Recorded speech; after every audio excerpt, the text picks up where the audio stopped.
Hello बच्चों, आज का जो हमारा लेक्चर है वो है perfectly in elastic collision in one dimension. देखो बच्चों, यहाँ पे हम इन इलास्टिक कलिजन के बारे में पढ़ने वाले हैं, लेकिन ये जो कलिजन है ये परफेक्टली इन इलास्टिक है। ठीक है, परफेक्टली इन इलास्टिक। अब देखो परफेक्टली इन इलास्टिक कलिजन क्या होता है, इसका देखो डेफिनेशन क्या कह रहा है। यहां पे लिखा है during collision if two bodies stick to each other and there occur some loss of kinetic energy. इसका मतलब यह सबसे पहली बात, अगर इन इलास्टिक कलिजन हो रहा होगा, अगर दो बॉडी में जो कलिजन है उस कलिजन को अगर हम इन इलास्टिक बोल रहे हैं तो वहां पे loss of kinetic energy, kinetic energy का लॉस होता है सबसे पहली चीज। ठीक है, काइनेटिक एनर्जी का लॉस होगा ही होगा। दूसरा क्या होता है, देखो बच्चों यहां पे कि during collision if two bodies stick to each other, अगर दो बॉडी आपस में कलिजन करती है, कलिजन के दौरान क्या होता है जनरली, देखो जब मैं आपको प्रीवियस लेक्चर में जब आपको इलास्टिक कलिजन के बारे में बता रहा था, वहां पे मैंने आपको यह बताया था कि जैसे ये ए बॉडी है, ये बी बॉडी है, जब इनमें कलिजन होता है तो जिस इंस्टेंट में इनमें कलिजन होता है ना, उसी इंस्टेंट में ये दोनों बॉडी सेपरेट भी हो जाती है, मतलब अलग अलग भी हो जाती है। ये मिनिमम से भी मिनिमम टाइम के लिए कांटेक्ट में रहती हैं, उसी समय ये सेपरेट भी हो जाती है। जिस इंस्टेंट में ये कलिजन करती हैं, टकराती है, उसी इंस्टेंट में सेपरेट भी हो जाती है, तो उसे इलास्टिक कलिजन बोला जाता था। ये तो मैंने प्रीवियस लेक्चर में आपको बताया था। लेकिन बच्चों यहां पे क्या होता है, इन इलास्टिक कलिजन में क्या होता है कि जब दो बॉडी आपस में टकराएंगी, कलिजन करेंगी, तो वो सेपरेट नहीं होती, वो आपस में क्या हो जाती है, स्टिक टू ईच अदर, मतलब दोनों की दोनों बॉडी आपस में चिपक जाएंगी और फिर चिपकने के बाद किसी पर्टिकुलर एक डायरेक्शन में मोशन करने लग जाएंगी। देखो क्या मैं कहना चाह रहा हूं, जैसे मान लो ये ए बॉडी है, ये बी बॉडी है, ये मान लो u1 इनिशियल वेलोसिटी से इस डायरेक्शन में मोशन कर रही है, ये u2 इनिशियल वेलोसिटी से इस डायरेक्शन में मोशन कर रही है। ठीक है, इसका मास m1 है, इसका मास m2 है, तो थोड़ी देर के बाद क्या होगा, इनमें कलिजन होगा। लेकिन यहां पे क्या होता है, अगर ये इन इलास्टिक कलिजन है, परफेक्टली इन इलास्टिक कलिजन है, सॉरी, अगर ये परफेक्टली इन इलास्टिक कलिजन है, तो परफेक्टली इन इलास्टिक कलिजन में क्या होता है कि ये दोनों बॉडी कलिजन के समय आपस में चिपक जाती हैं, फिर ये सेपरेट नहीं होती हैं, फिर या तो ये पर्टिकुलर इस डायरेक्शन में मोशन करने लग जाएगी किसी v वेलोसिटी से, या तो इस डायरेक्शन में मोशन करने लगेगी v वेलोसिटी से, लेकिन करेगी किसी एक ही डायरेक्शन में मोशन करेगी। तो लेट सपोज हमने मान लिया कि जैसे इनमें कलिजन होता है, ये दोनों बॉडी आपस में क्या होती है, स्टिक टू ईच अदर, मतलब आपस में चिपक जाती है, और ये दोनों के दोनों अब एक साथ क्या कर रही हैं, v वेलोसिटी से इधर मोशन कर रही हैं, क्योंकि दोनों आपस में चिपक रही हैं तो इनकी वेलोसिटी भी क्या होगी, कॉमन होगी। ठीक है, तो इसी को क्या बोला जाता है बच्चों, इन इलास्टिक कलिजन बोला जाता है, मतलब परफेक्टली इन इलास्टिक कलिजन बोला जाता है। देखो बच्चों यहां पे मैंने परफेक्टली वर्ड लिखा है। देखो परफेक्ट, एक तो परफेक्टली इन इलास्टिक कलिजन होता है और एक आपका जस्ट इन इलास्टिक कलिजन भी होता है।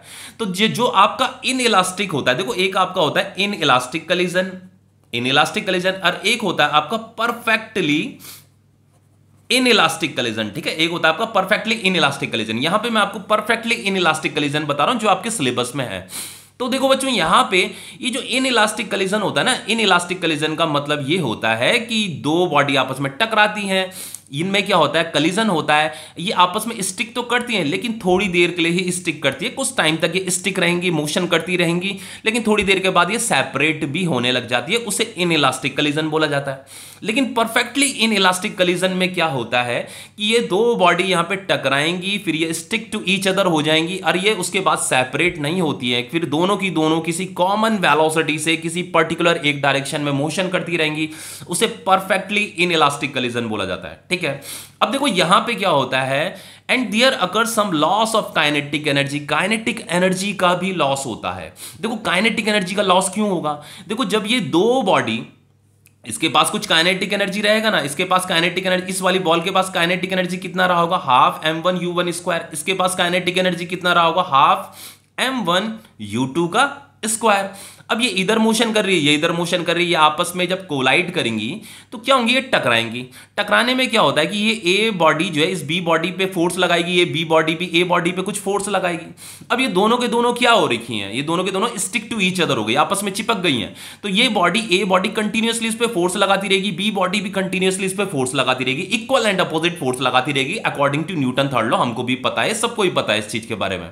अब देखो बच्चों यहां पे होता क्या है, यहां पे होता क्या है, अगर ये दोनों एक दूसरे पे फोर्स लगा रही हैं तो फोर्स लगाने से क्या होता है, हीट एनर्जी और साउंड एनर्जी प्रोड्यूस होता है। मतलब ये अगर कंटिन्यूअसली आपस में कलिजन करने में लगी हुई और सेपरेट हो ही नहीं रही है, आपस में स्टिक टू ईच अदर हो रही है, तो ये साउंड भी प्रोड्यूस करेगी और हीट भी प्रोड्यूस करेगी। तो इस सिस्टम का जो ये टोटल काइनेटिक एनर्जी था, half m1u1 square plus half m2u2 square, ये कन्वर्ट होने लग जाता है हीट एनर्जी और साउंड एनर्जी में भी कन्वर्ट होने लग जाता है। देखो लिखा है some kinetic energy is converted into some other form of energy. देखो जो इस सिस्टम के पास जो एनर्जी था ना बिफोर कलीजन से पहले की सिचुएशन ये थी और कलीजन के बाद की सिचुएशन ये है। तो कलीजन से पहले क्या था, इसके पास इतनी काइनेटिक एनर्जी थी, तो जो इनकी टोटल काइनेटिक एनर्जी थी वो कितनी थी, इन दोनों को प्लस कर दीजिए। लेकिन बच्चों ये काइनेटिक एनर्जी क्या होता है, जैसे इनमें कलीजन होता है तो ये स्टिक टू ईच अदर हो जाता है, देन ये क्या करती है, हीट भी प्रोड्यूस करती है, साउंड भी प्रोड्यूस करती रहती है ये दोनों बॉडी। तो ये जो काइनेटिक एनर्जी है ना, कुछ kinetic energy, some kinetic energy is converted into some other form of energy. That means क्या, हीट एनर्जी और साउंड एनर्जी में भी ये जो काइनेटिक एनर्जी है ये हीट एनर्जी और साउंड एनर्जी में भी कन्वर्ट होता रहता है जब इनमें कलिजन होता रहता है। तो अब बच्चों इस सिस्टम के पास जो काइनेटिक एनर्जी अब बचेगा, थोड़ा कम काइनेटिक एनर्जी बचेगा। देखो यहां पे का तो ये तो बिफोर कलीजन टोटल काइनेटिक एनर्जी है, और ये आफ्टर कलीजन जो टोटल काइनेटिक एनर्जी होगा वो थोड़ा कम हो जाएगा, ठीक है। इसीलिए यहां पे लिखा हुआ है kinetic energy is not conserved. बच्चों देखो ये इन इलास्टिक कलीजन में क्या होता है, काइनेटिक एनर्जी कंजर्व नहीं रहता। लेकिन यहां पे क्या था, देखो अगर मैं आपको, जब मैंने प्रीवियस लेक्चर में इलास्टिक कलीजन पढ़ाया था तो इलास्टिक कलीजन में मैंने आपको बताया था कि काइनेटिक एनर्जी क्या रहेगा, कंजर्व रहेगा। ये बिफोर कलीजन की सिचुएशन है, ये आफ्टर कलीजन की सिचुएशन है। ये जब कलीजन हुआ तो कलीजन के बाद क्या होता है, ये उसी समय सेपरेट हो जाती है इलास्टिक कलीजन में, और ये इधर मोशन कर रही है, सपोज ये भी इधर मोशन कर रही है। तो इस सिस्टम का जो काइनेटिक एनर्जी रहेगा आफ्टर कलीजन, इस सिस्टम का जो काइनेटिक एनर्जी रहेगा टोटल काइनेटिक एनर्जी, और इस सिस्टम का जो काइनेटिक एनर्जी रहेगा वो सेम रहेगा। दोनों का काइनेटिक एनर्जी, जो टोटल काइनेटिक एनर्जी रहता है वो सेम रहता है बिफोर कलीजन और आफ्टर कलीजन। तो अगर ऐसा है तो उससे परफेक्टली इलास्टिक कलीजन बोला जाता है, और इलास्टिक कलीजन में मोमेंटम भी कंजर्व रहता है। मतलब इस सिस्टम का मोमेंटम और इस सिस्टम का मोमेंटम भी क्या रहेगा, कंजर्व रहेगा।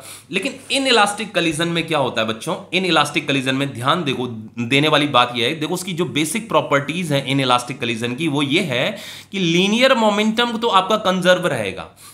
इलास्टिक कलीजन में भी लीनियर मोमेंटम कंजर्व था, यहां पे भी आपका लीनियर मोमेंटम कंजर्व रहेगा। मोमेंटम हमेशा कंजर्व रहता है, चाहे आपका इलास्टिक कलीजन है चाहे आपका इन इलास्टिक कलीजन है। बच्चों मैं परफेक्टली इन इलास्टिक कलीजन की ही बात कर रहा हूं, और यहां पे प्रीवियस लेक्चर में मैंने आपको परफेक्टली इलास्टिक कलीजन ही पढ़ाया था, ठीक है। तो बच्चों दोनों ही केसेस में मोमेंटम क्या रहता है, कंजर्व रहता है। मोमेंटम कंजर्व रहने का मतलब क्या है, जैसे ये ए बॉडी है ये बी बॉडी है, तो बिफोर कलीजन से पहले का जो इसका जो टोटल मोमेंटम रहा होगा, कलीजन के बाद का जो इसका टोटल मोमेंटम रहेगा वो सेम रहेगा, वो कंजर्व रहेगा, समझ रहे हो। लेकिन काइनेटिक एनर्जी कंजर्व नहीं रहता बच्चों। काइनेटिक एनर्जी क्या रहता है, जो इस सिस्टम का बिफोर कलीजन जो काइनेटिक एनर्जी रहेगा वो ग्रेटर रहता है इसके कंपैरिजन में। आफ्टर कलीजन इसके पास जो काइनेटिक एनर्जी रहेगा वो थोड़ा कम रहता है, इसका काइनेटिक एनर्जी ज्यादा रहेगा। बिफोर कलीजन जो टोटल काइनेटिक एनर्जी है वो ग्रेटर रहता है, आफ्टर कलीजन जो इस सिस्टम के पास जो काइनेटिक एनर्जी रहेगा इससे ग्रेटर रहता है इसका काइनेटिक एनर्जी, ठीक है। ये है कहने का मतलब। अब देखो हमें यहां पे क्या करना है, किस इससे रिलेटेड क्वेश्चंस क्या बनते हैं। देखो सबसे पहले मान लो हमें इस वेलोसिटी का पता करना है कि ये दो बॉडी आपस में टकराती हैं, इनमें कलीजन होता है, ये आपस में स्टिक टू ईच अदर हो जाती हैं। फिर ये दोनों बॉडी आपस में अगर स्टिक हो रही हैं तो या तो इधर मोशन करेगी या तो इधर मोशन करेगी, किसी एक ही डायरेक्शन में मोशन करेगी। तो कितनी वेलोसिटी से ये मोशन करेगी ये हमें बताना है। तो इसे कैसे पता करेंगे, देखो इसके लिए हमारे पास ये रिलेशन हमारे पास है कि जो मोमेंटम होता है वो कंजर्व रहता है। इसका मतलब क्या है, इसका मतलब ये है बच्चों कि जो मोमेंटम होगा आपका, momentum before collision is equal to momentum after collision, ठीक है। कलीजन से पहले सिस्टम का जो टोटल मोमेंटम रहेगा, कलीजन के बाद जो टोटल मोमेंटम रहेगा वो कंजर्व रहने वाला है। अब देखो कलीजन से पहले की सिचुएशन ये थी, इसका मास m1 था, इसका इनिशियल वेलोसिटी u1 था, तो इसका टोटल मोमेंटम कितना हो जाएगा, m1u1 प्लस m2u2, ये बिफोर कलीजन है, ठीक है, m2u2। इज इक्वल टू, ये आफ्टर कलीजन हमें यहाँ पे का टोटल मोमेंटम निकालना है। देखो बच्चों, जैसे इनमें कलीजन होता है तो ये दोनों के दोनों स्टिक हो जाती हैं, आपस में चिपक जाती हैं, फिर या तो ये इधर मोशन करेगी या तो इधर मोशन करेगी, किसी पर्टिकुलर एक डायरेक्शन में मोशन करेगी। तो इस सिस्टम का हमें मोमेंटम निकालना है आफ्टर कलीजन। तो इस सिस्टम का मोमेंटम क्या होगा? देखो बच्चों, मोमेंटम का फॉर्मूला मास इंटू वेलोसिटी होता है ना, तो इसका m1 मास और इसका m2 मास, इन दोनों मास को हम क्या करेंगे? ऐड कर देंगे, क्योंकि दोनों के दोनों किसी कॉमन वेलोसिटी से ही क्या कर रही है? मोशन कर रही है। तो ये m1 plus m2 into v velocity, इस वी वेलोसिटी को हमें फाइंड करना है। तो बस इसी फॉर्मूले से हम क्या करेंगे? वेलोसिटी फाइंड कर सकते हैं बच्चों, बाकी कुछ भी नहीं है। यहाँ पे m1 मास पुट कीजिए, यहाँ पे इनिशियल वेलोसिटी पुट करना है, ये m2 मास, इसका इनिशियल वेलोसिटी यहाँ पे पुट करना है, ये m1 प्लस m2, ये फाइनल वेलोसिटी का आपको पता चल जाएगा कि कितनी वेलोसिटी से ये दोनों की दोनों बॉडी जो है मोशन करेंगी। ठीक है, अब देखो दूसरा रिलेशन क्या है? दूसरा ये है, यहाँ पे काइनेटिक एनर्जी में भी कुछ चेंज आ जाता है। अब देखो काइनेटिक एनर्जी में कैसे चेंज आता है। देखो जैसे ये एक बॉडी है आपकी, ठीक है, ये ए बॉडी है और ये बी बॉडी है, ये u1 इनिशियल वेलोसिटी से चल रही है और ये आपकी u2 इनिशियल वेलोसिटी से मोशन कर रही है। तो इनमें क्या होता है? कलीजन होता है। ए बॉडी, ये बी बॉडी है, इसका मास m1 है, इसका मास m2 है, इनमें कलीजन होता है। कलीजन होने के बाद क्या होता है? ये दोनों की दोनों स्टिक टू ईच अदर हो जाती है, आपस में चिपक जाती हैं, और ये या तो इधर मोशन करेगी या तो इधर मोशन करेगी, किसी भी एक डायरेक्शन में मोशन कर सकती है। अभी हमें नहीं पता, तो हमने मान लिया चलो इस डायरेक्शन में मोशन कर रही है, किसी कॉमन वेलोसिटी से मोशन करेगी, उस कॉमन वेलोसिटी को हमने v नाम दे दिया है। अब देखो हमें पता है यहाँ पे हमें पता है कि जो काइनेटिक एनर्जी होता है वो कंजर्व नहीं रहता। तो काइनेटिक एनर्जी कैसे हम, देखो यहाँ पे काइनेटिक एनर्जी कंजर्व नहीं रहता, इसका मतलब ये है, देखो बताता हूं अभी, कि इस सिस्टम का जो काइनेटिक एनर्जी रहेगा बिफोर कलीजन, जो टोटल काइनेटिक एनर्जी रहेगा, और आफ्टर कलीजन जो टोटल काइनेटिक एनर्जी रहता है, ये डिफरेंट रहता है। मतलब यहाँ पे का टोटल काइनेटिक एनर्जी ज्यादा रहेगा, यहाँ पे का टोटल काइनेटिक एनर्जी कम रहेगा। देखो क्या कह रहा हूं मैं, कि यहाँ पे जो टोटल काइनेटिक एनर्जी होता है, टोटल काइनेटिक एनर्जी बिफोर कलीजन से पहले, ठीक है, यहां पे अभी कलीजन नहीं हुआ है, इससे पहले जो काइनेटिक एनर्जी रहा होगा वो थोड़ा ग्रेटर रहता है, किससे? इससे। Total kinetic energy after कलीजन।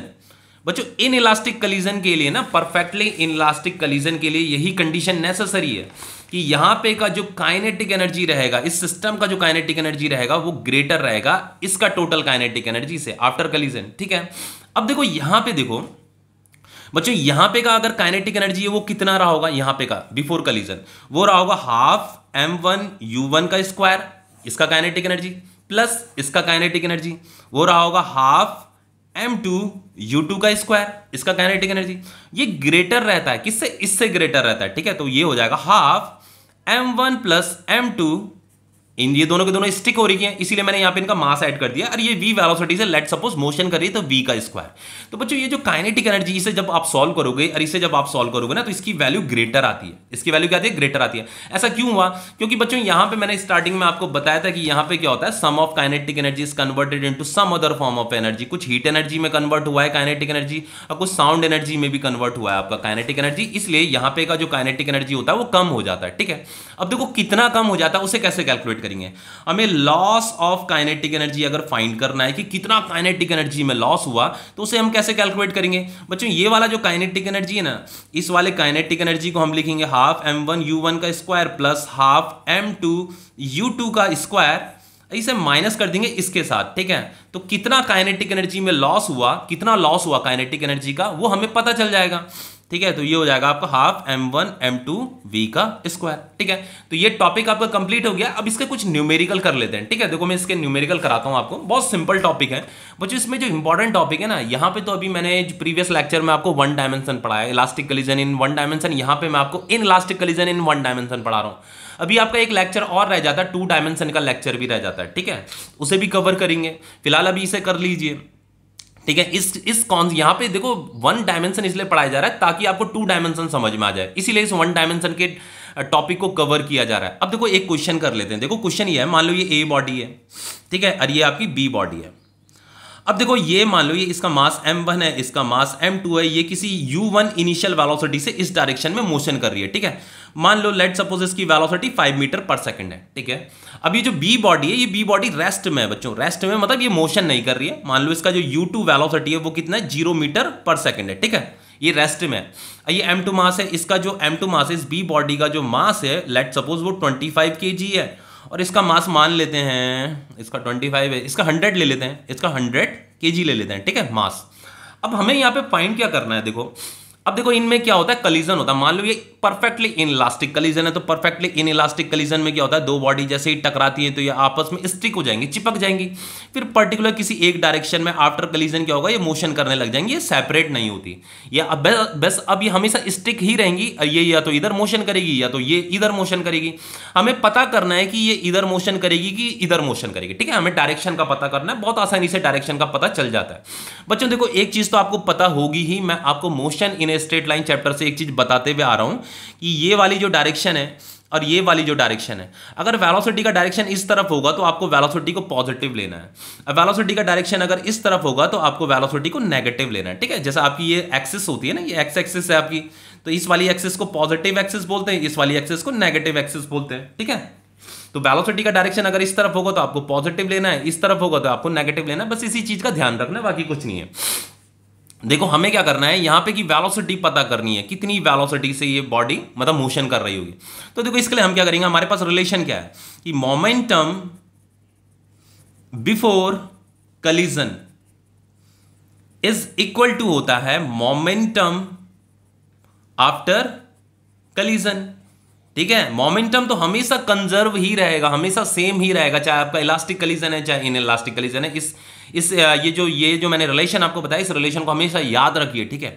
अब देखो बिफोर कलीजन पहले मोमेंटम निकाल लेते हैं, यहाँ पे का वो हो जाएगा m1u1 प्लस m2u2, इतना समझ में आया, m1u1 plus m2u2 is equal to यहाँ पे का इसका m1 मास है, इसका m2 मास है। अब ये किसी v वेलोसिटी से चल रहे होंगे तो यहाँ पे का जो मोमेंटम होगा वो कितना होगा बच्चों, m1 plus m2 into v velocity, ठीक है। इस v वेलोसिटी को ही हमें फाइंड करना है।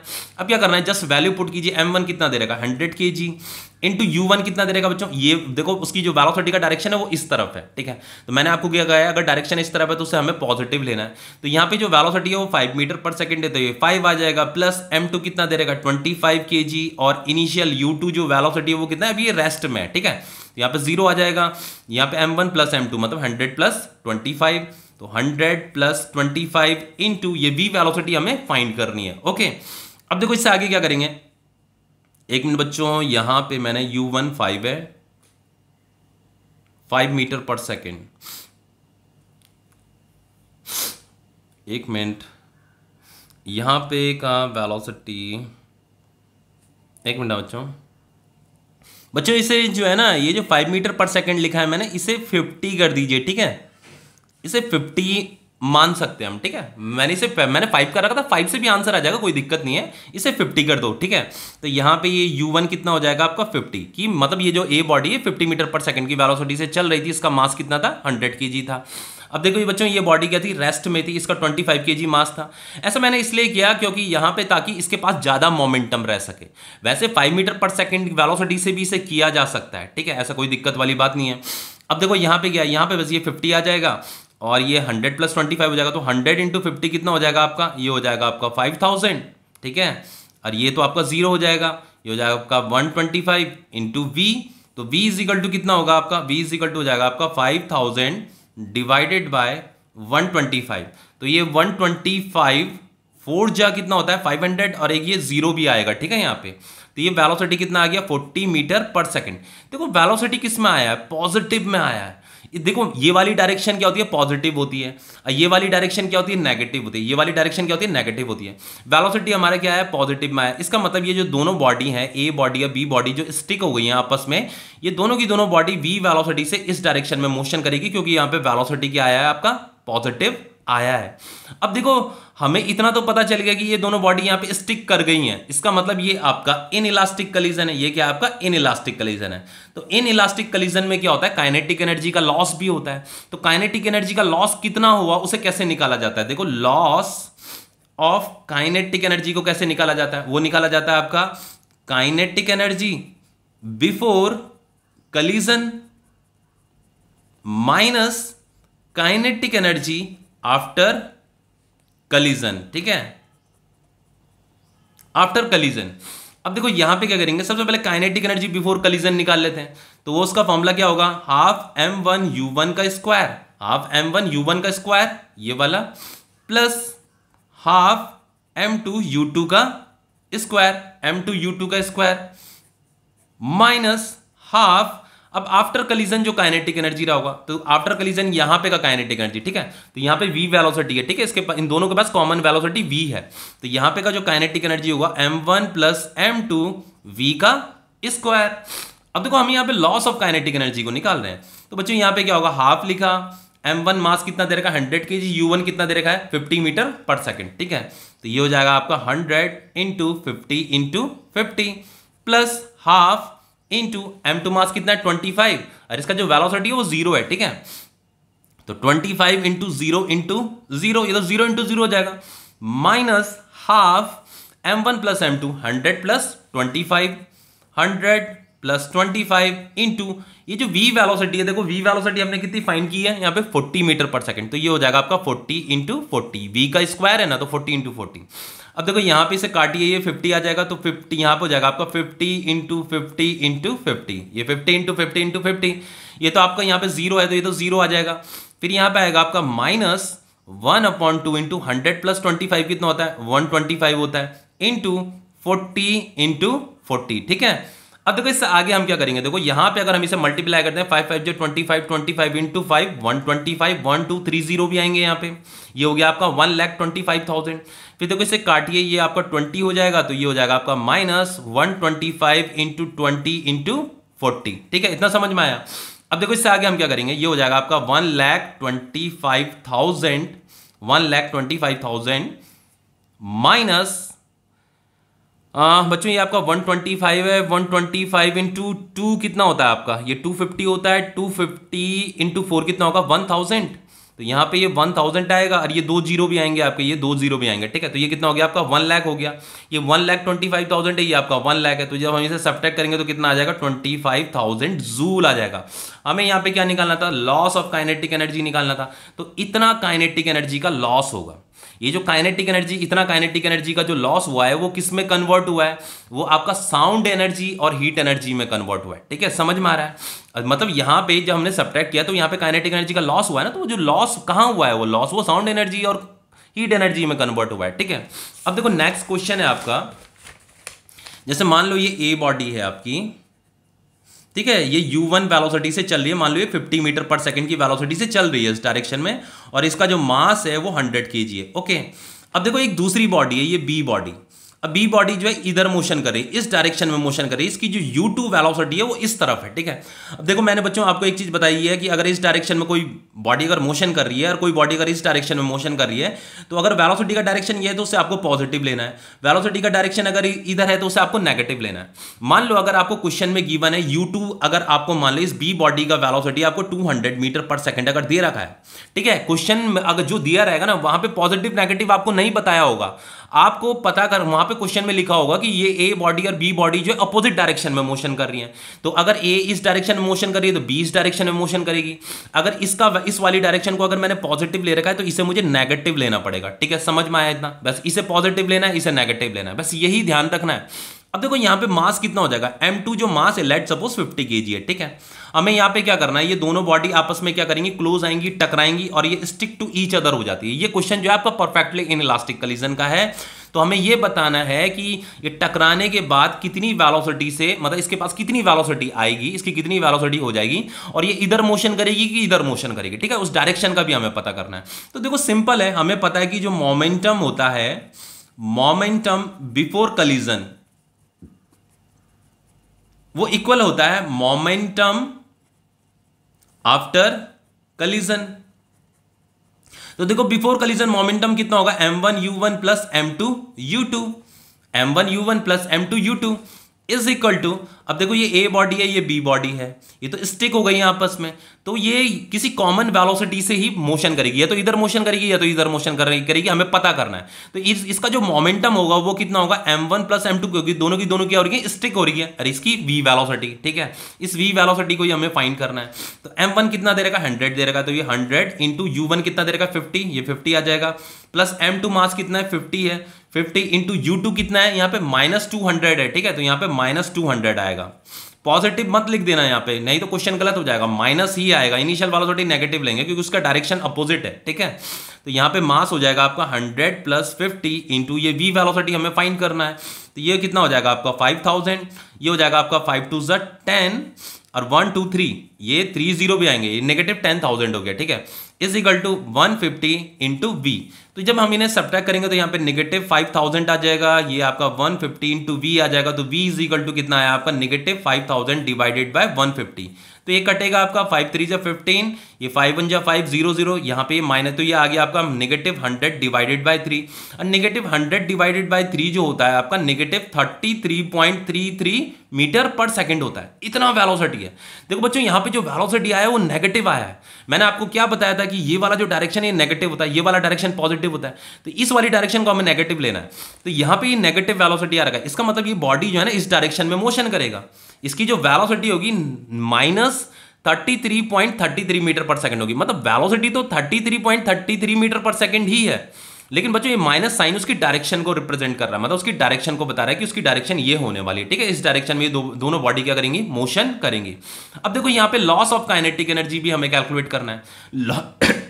लॉस ऑफ काइनेटिक एनर्जी को कैसे कैलकुलेट करेंगे, loss of kinetic energy, kinetic energy, तो देखो लॉस ऑफ काइनेटिक एनर्जी के लिए हम क्या करते हैं, जो आपका सिस्टम का जो इनिशियल काइनेटिक एनर्जी है, ठीक है, initial kinetic energy minus final kinetic energy. Final kinetic energy का मतलब आफ्टर कलीजन जो उसकी काइनेटिक एनर्जी है, और इनिशियल काइनेटिक एनर्जी का मतलब बिफोर कलीजन जो उसकी काइनेटिक एनर्जी है, ठीक है, जैसे यहाँ पे लिखा था kinetic energy before collision minus kinetic energy after collision, ठीक है, वही है यहाँ पे भी।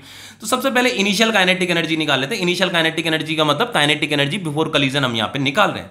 तो देखो फिर यहाँ पे वैल्यू पुट कर देंगे, तो सबसे पहले इनिशियल काइनेटिक एनर्जी मैं निकाल रहा हूँ, इनिशियल काइनेटिक एनर्जी हो जाएगा आपका हाफ m1u1 का स्क्वायर प्लस हाफ m2u2 का स्क्वायर, ठीक है, तो हाफ लिखा इंटू m1 कितना दे रखा, ये 100 kg है, m2 कितना है 50 kg है, तो ये 100 kg आ जाएगा, यहाँ पे u1 कितना है, ये 50 है, ठीक है, तो यहाँ पे 50 इंटू 50 आ जाएगा, प्लस हाफ m2 कितना दे रखा आपका 50 kg दे रखा, u2 बच्चों कितना दे रखा नेगेटिव 200, ठीक है, तो यहाँ पे आएगा नेगेटिव 200 इंटू नेगेटिव 200, ओके।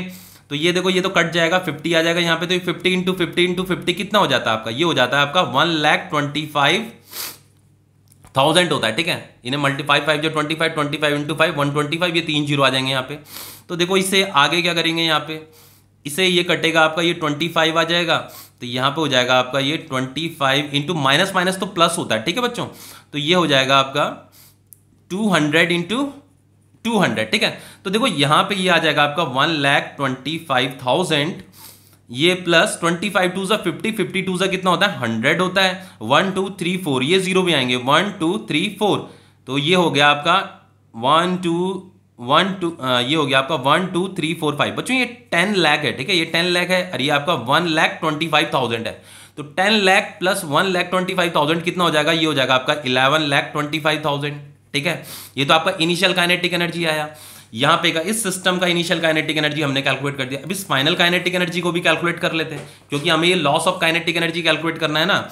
तो फाइनल काइनेटिक एनर्जी हो जाएगा आपका, वो हो जाएगा half m1 plus m2 v का स्क्वायर। ये दोनों के दोनों स्टिक हो रही हैं और ये v वेलोसिटी से क्या कर रही हैं, चल रही हैं, तो इसीलिए यहाँ पे m1 प्लस m2 कर रखा है, ठीक है।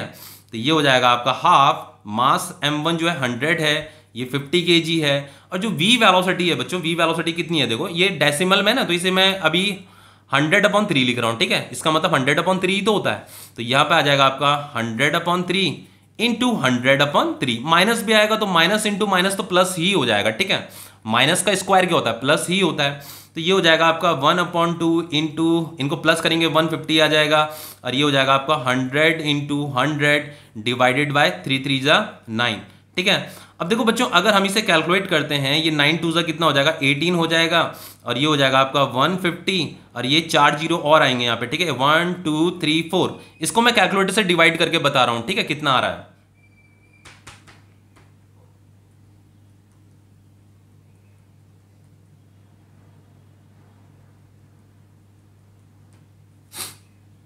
बच्चों ये आ रहा है आपका, जब इन्हें डिवाइड करोगे आप, ये आ रहा है 83333.333, ठीक है, इतना फाइनल काइनेटिक एनर्जी आ रहा है। अब हमें क्या करना है, यहां पे हमें ये लॉस ऑफ काइनेटिक एनर्जी को कैलकुलेट करना है। तो देखो इसे कैसे कैलकुलेट करेंगे, यहीं पे कैलकुलेट कर देते हैं। ये जो आपका लॉस ऑफ काइनेटिक एनर्जी होगा, उसके लिए हम क्या करेंगे, ये initial kinetic energy minus final kinetic energy. तो इनिशियल काइनेटिक एनर्जी ये था आपका 11,25,000 माइनस इसको सब्ट्रैक्ट करेंगे, ये है आपका 833333.333, ठीक है। तो इसे मैं कैलकुलेटर से सॉल्व करके बता रहा हूं आपको कितना आ रहा है आंसर, ठीक है।